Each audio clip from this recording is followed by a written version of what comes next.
Hi guys, good evening and welcome back once again to the EdWord. I'm your host Eddie, and in tonight's video I will be discussing what I thought of the latest episode of Evil. It dropped its newest episode yesterday on Paramount Plus. I didn't have a chance to watch it till just now. I've been playing around to catch up on all my shows I've been behind on. And I was also at the movies last night checking out A Quiet Place Day 1, which I highly recommend. You can check out that film review right here on this channel after you've seen and enjoyed the movie. But we are here to talk about Evil. Do you want me to stop just saying Evil like that? No, it was another solid episode. Well, before I get into all of that and the spoilers and whatnot, please be warned, this is a spoiler-filled review, so if you're not caught up on Evil by the latest episode, which is episode 6 of season 4, you don't want to keep watching or listening, as I will be discussing spoilers, plot details, character stuff, all that jazz. That being said, you have been warned. Let's dive right back into it. It was a good episode. It was a typical spooky case, but it feels like there's a lot of subplots going on. Well, the one that feels the most important is, Cheryl discovering that Leland had Andy, while under suggestion, place some kind of, what's the word I'm looking for? A little bag, like a token, on his youngest daughter's headboard of her bed. And that seemed to push her over the edge. I think her agreement with Leland is that she helps him out as long as her granddaughters are left alone. And since he has seemingly violated that agreement, she went nuts, trashed his place, and now seems intent on killing him. This could prove to be quite crucial in the fight against Leland, or the eventual fight against Leland, should Cheryl switch sides and join her family instead of aligning herself with Leland and the evil forces like she has been for the past couple seasons. However, whether or not that plays out remains to be seen, and we still have a whole lot of the season to look forward to find that out or not. The other plot line that they addressed or touched on was Kristen's psychiatrist or therapist, Dr. Boggs, struggling with his book, and then the girls having a copy of it, making an AI-generated living book online, uploading it online, and getting it a ton of hits and views, seemingly inspired him to write another book.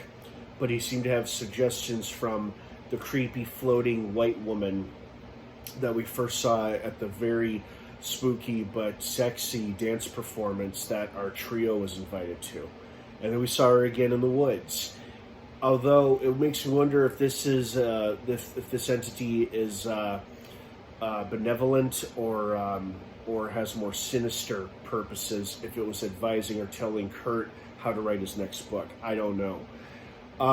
But I did like the twist that the girl they thought was the victim turned out to be the perpetrator, the necromancer, the one who was trying to make the dance troupe look like a bunch of witches, when in reality she was a witch, or a necromancer as the church referred to her, and they were able to take care of her in the end there by seizing her. So I thought that was kind of a cool twist.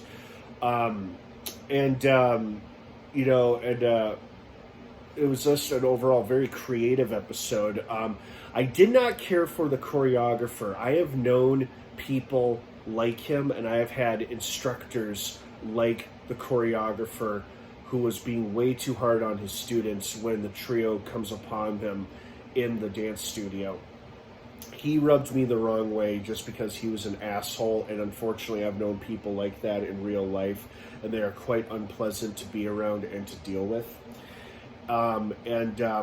Did not care for that aspect of this episode. Thankfully, he just had one scene, and then he set out the rest of the episode, which was fine with me because I did not like him at all. But the rest of the episode was great.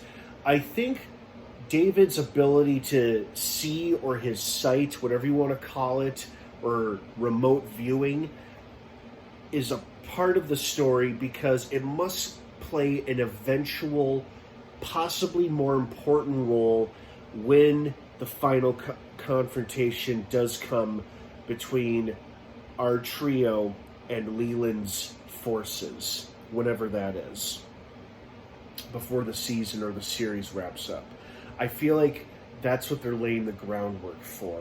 David's ability to do this remote viewing must have a part to play for the rest of the season, and how that pans out, I don't know, but we'll see. But overall, I enjoyed the episode. A typical spooky case with a lot of other subplots going on, some that seem more important than others, but they probably all are important. We just don't know how yet. It hasn't been revealed to us yet how important and why it's important.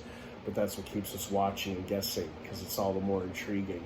So I hope you guys enjoyed this episode of Evil as much as I did. What did you think of it? I'd love to hear your thoughts and feelings on it. Thank you so much for watching. Have a wonderful rest of your night. Evil drops new episodes every Thursday on Paramount Plus. Have a great rest of your night, everyone. Thanks again for watching. And of course, until next time, may the Force be with you.